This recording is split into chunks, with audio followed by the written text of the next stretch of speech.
the chips are down. Call on Mumfie when you need defending. Braver than a bulldog, brighter than a clown. Here comes Mumfie with a happy ending. With his faithful friend the Scarecrow, he's got dreams enough to share. So if you want adventure, this is where to start.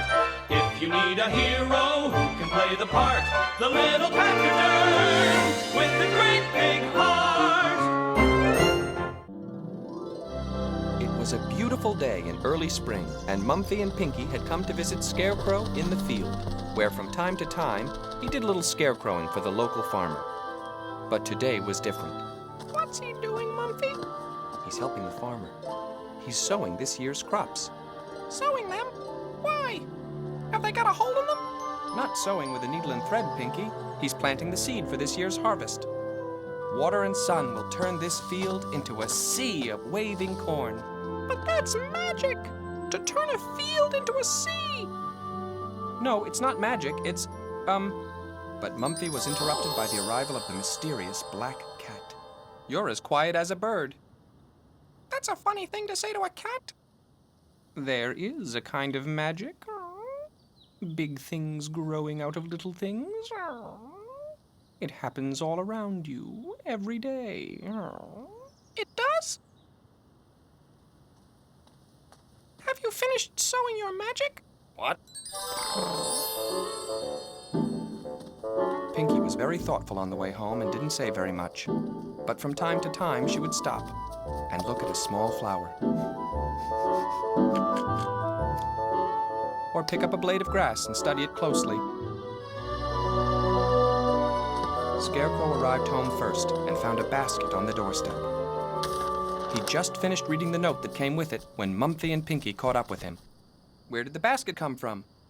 The note says it's a present from the Queen of Night. Plums! I love plums! Don't they look delicious? But Mumfie's mouth was too full of plum for him to answer. Can I have one too? I don't see why not. Careful, don't choke on the stone. What stone? The hard bit in the middle. Are they real stones? How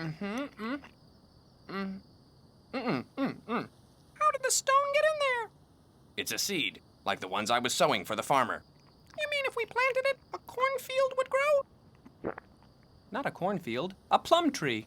A plum tree? A real plum tree? Of course. Oh! Ouch! Are you all right? We would get real plums, wouldn't we, Scarecrow?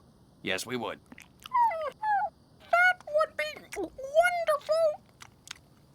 What did you say? Sorry, Mama always said don't talk with your mouth full, but I think I like plums as much as you do. Maybe more. I wish we could have plums anytime we wanted. Wouldn't that be magic? Suddenly, Mumfie had a wonderful idea. That's why the Queen of Night sent us this present. Where are you going? But Mumfie was too excited to answer. What are you doing, Mumfie? It's a surprise. Watch. Huh? Any minute now, there's going to be a plum tree here. Oh, that's wonderful! But Scarecrow was doubtful. Mumfie, trees usually take quite a long time to grow.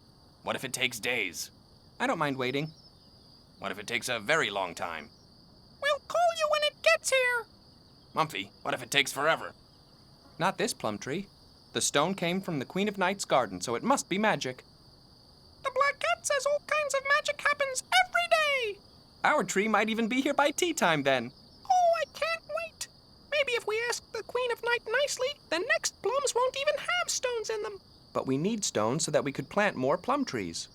Oh, that's right. Mumfie seemed so sure about this that Scarecrow was puzzled. If the plum stone really is magic, maybe the tree will grow quickly. But it didn't. And by bedtime, still nothing new had happened. Any sign of it? No. Well, perhaps it's like a kettle. Like a kettle? Kettles never boil if you watch them. Maybe magic plum trees don't grow while you watch them either. I'm sure that's the answer.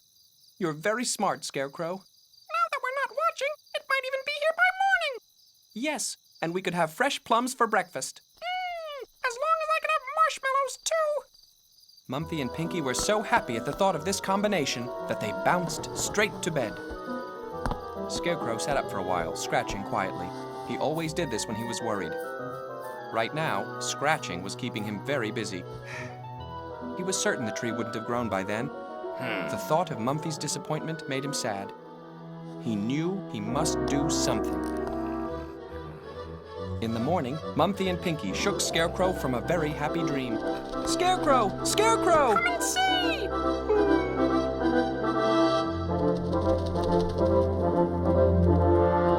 It grew!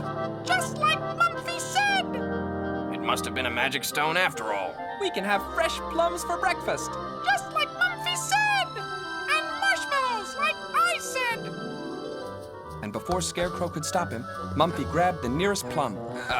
Don't pull too hard there, Mumfie. But Mumfie was too excited to listen. Are you all right, Mumfie? This plum is tied on.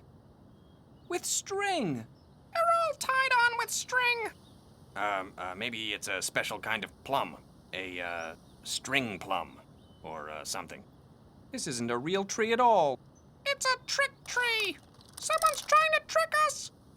I can explain, Mumfie. It was you, Scarecrow? You were trying to trick us? I didn't mean it as a trick. And you admit it. Shh, Pinky. Well, yes, but Oh, Scarecrow. That was mean, Scarecrow. But? Oh, please come back. Please, let me, But they had already gone.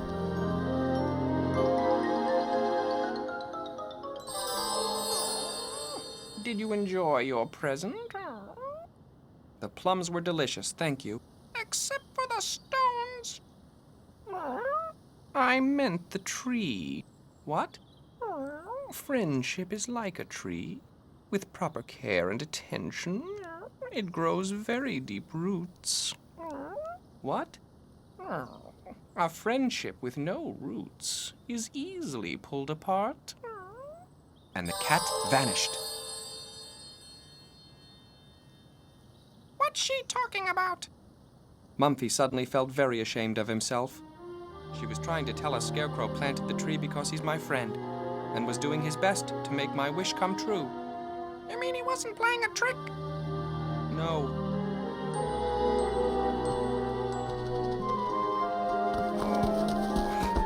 Oh. I'm sorry, Mumfie. No, Scarecrow. I'm the one who's sorry. Really, really sorry. And I do have roots. It's just that I trip over them sometimes. It took a little while for Mumfie to explain, and Scarecrow to explain, and for Mumfie to explain there was no need for Scarecrow to explain. But by the time they had reached home again, everything was back to normal. Or so they thought. Scarecrow, look! It's a real plum tree. Then it was a magic plum stone after all. I know it!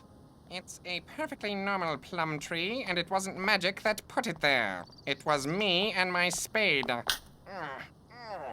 After all, I am the Queen's handyman. This is another present from Her Majesty to remind you that friendship is a living thing that grows slowly and needs lots of patience.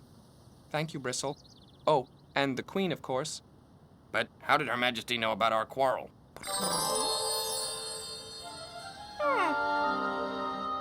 Maybe a little bird told her.